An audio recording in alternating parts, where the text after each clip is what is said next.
Break के बाद एक बार फिर से बहुत स्वागत है आपका। जैसा कि कह सकते हैं कि होली आदिकाल से खेली जा रही है और ये मुगल काल में भी बादशाहों से लेकर आम आदमी तक का सबसे पसंदीदा त्योहार रहा है। इसके बारे में विस्तार से जानिए हमारी इस खास रिपोर्ट में। होली का पर्व प्राचीन काल से ही मनाया जा रहा है और ये परंपरा मुगल काल में भी जारी रही और कुछ मुगल बादशाहों को तो होली इतनी पसंद कि वो इसे धूमधाम से मनाते थे। कहा जाता है कि बादशाह अकबर से लेकर हुमायूं, जहांगीर, शाहजहां और अंतिम बादशाह बहादुर शाह जफर के जमाने में भी होली से कुछ दिन पहले ही रंगोत्सव शुरू हो जाता था। जहां तक बात बादशाह अकबर के महल में होली की, तो वहां सोने चांदी के बड़े बड़े बर्तनों में केवड़ा और केसर वाला रंग घोला जाता था और अकबर खुद अपनी बेगम के साथ होली खेलते थे।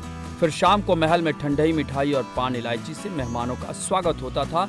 इस दौरान किले में कव्वालियां और नाच गाने का भी आयोजन होता था।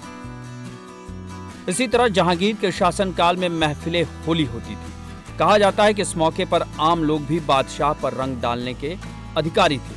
जहांगीर का नूरजहां के साथ होली खेलने का उल्लेख मिलता है और अलवर संग्रहालय के एक चित्र में जहांगीर को होली खेलते हुए दिखाया गया है। अगर बात बादशाह शाहजहां की, तो वो होली को ईद गुलाबी के तौर पर धूमधाम से मनाते थे। इसे ईद गुलाबी या आबे पाशी यानी रंगों की बौछार कहा जाता था। इसी तरह बादशाह बहादुर शाह जफर, जो होली खेलने के बहुत शौकीन भी थे और होली को लेकर उनकी लिखी रचनाओं की आज भी चर्चा होती है। होली पर उनके मंत्री उन्हें रंग लगाने जाते थे।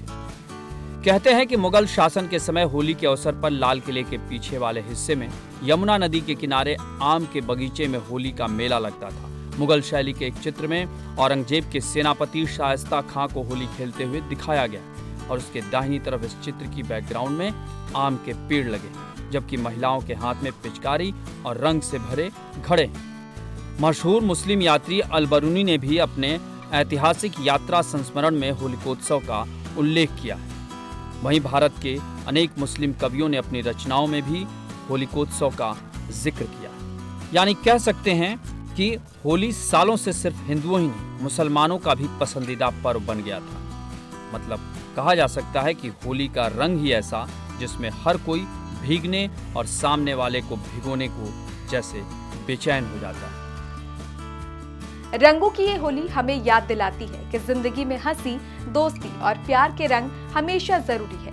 इस त्योहार ने हमें याद दिलाया कि जीवन में चाहे कितनी भी चुनौतियां आएं, लेकिन ये रंग हमेशा हमें जोड़े रखते हैं। बस ये समझ लीजिए कि होली का रंग ही ऐसा है जिसमें हर कोई भीग जाना और सबको भिगो देना चाहता है। आज के इस खास कार्यक्रम में फिलहाल के लिए इतना ही। खुश रहें, मस्ती करें और होली मनाएं धूमधाम के साथ। देखते रहिए TNP न्यूज। नमस्कार।